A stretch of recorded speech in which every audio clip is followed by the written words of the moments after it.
The Magnificent Seven, directed by Antoine Fuqua, starring Denzel Washington, Chris Pratt, Vincent D'Onofrio, Ethan Hawke, Byung-Hun Lee, Manuel Garcia-Rulfo, and just a conglomerate of great performers, a truly magnificent cast. Right off the bat, let's get straight into the characters. Denzel Washington, does he do a good job? Obviously, he's Denzel Washington. He does a fantastic job as his character. Chris Pratt does a really good job. There are some times in the movie where he seems a little bit too Chris Pratt-y, as in he seems like he's being Chris Pratt, but in a very small amount. He does a really good job. He's very entertaining in this movie. Ethan Hawke does a great job in this movie. It's fun seeing Ethan Hawke and Denzel Washington back in the movie after they did Training Day a little while back. They were really good in that movie, so it's fun seeing those two back together, and of course they do a great job. Now, Vincent D'Onofrio's character, let me just say this. Right away, when he popped up on screen, when we got introduced to his character, I was unsure. I did not know.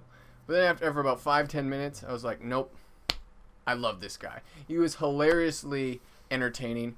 He was a great character. He was way over the top, but in a good way, if that makes sense. Vincent D'Onofrio is a great actor, and he does a great job in this movie. And the thing that's going to get people is his voice. That was my biggest issue, but it was that thing. I got over it after about 5-10 minutes, and he really was a great character. Everyone else does a really great job too. Peter Sarsgaard as the villain is just a dick. Oh my gosh, this is one of the slimiest, just dirty POSs I've seen this year in a movie, and he was really good as this character, but yeah, he was ridiculous as a villain. He was a good villain. This is a Western, so you're going to get standoffs and shootouts, and you get those, and there's, in particular, 2 big shootouts in the movie, and they are so freaking awesome. Don't get me wrong. They are crazy. They are out of this world, but it is so fun. This movie, what I'm going to describe it as, is kind of like a Quentin Tarantino movie, but PG-13. It is a very violent movie for a PG-13 rating. I walked out of the theater and thought to myself, was that rated R or was that PG-13?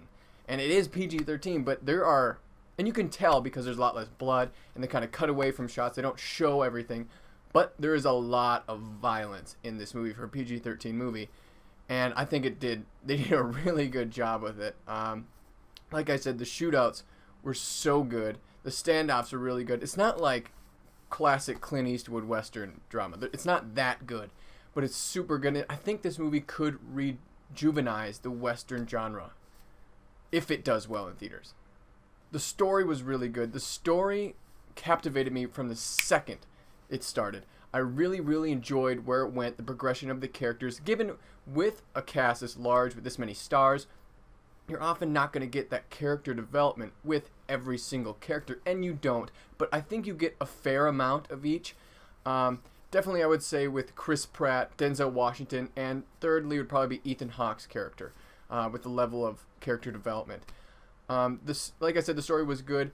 For me, though, I might be in the minority here, but the first act was great. The second act kind of got a little prolonged for me. Got a little bit too long. And then the third act hits, and it was great again. But the second act maybe was a little bit too long. It wasn't boring me, but it was just, it kind of took me out of just a hair out of the action with it. But it wasn't that big of an issue. I also want to talk about Ethan Hawke's character for a second here.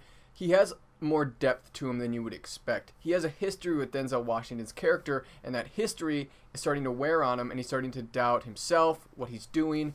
But there's a certain thing that happens in the movie that I felt was a little unnecessary, a little predictable, that something happens and then eventually it all comes together and works out for this specific character, and I felt that it was too predictable. A lot of this movie actually is kind of predictable.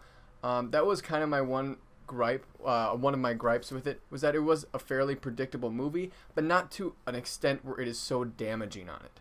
It is not so predictable that you can tell each step is going to be this, but just kind of some major moments like, oh, this is going to happen. Oh, I feel this character is going to do this, and you realize that. But all in all, it didn't drastically hurt the movie. The direction and cinematography is extremely well done. It is very beautifully shot film, particularly in scenes, kind of wide shots. There is one scene in particular that really took me back, and it was a scene on Peter Sarsgaard, the antagonist, the villains, kind of has an army coming up, and there's a huge wide shot, and it is tremendous. It's a very beautifully shot film, very well done. So like I said before, I'm hoping this could maybe rejuvenate that Western genre if it does well in theaters.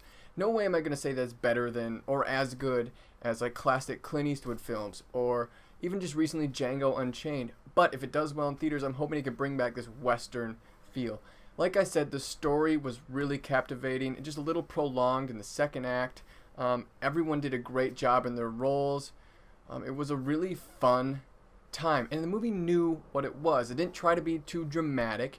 It knew it was a fun Western action flick that didn't try to be too much or overbearing with a message or with the dramaticness that it needed, because it didn't need all of that, and it did it well.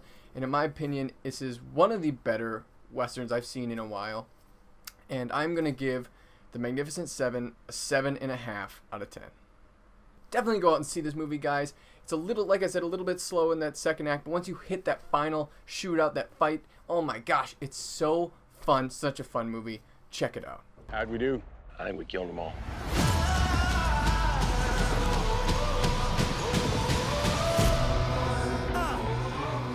Alright guys, that was my review of The Magnificent Seven. Thanks so much for watching. Click that thumbs up button and comment below, let me know what you thought of the movie.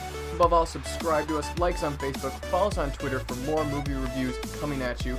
Thanks for tuning in. We'll see you next time.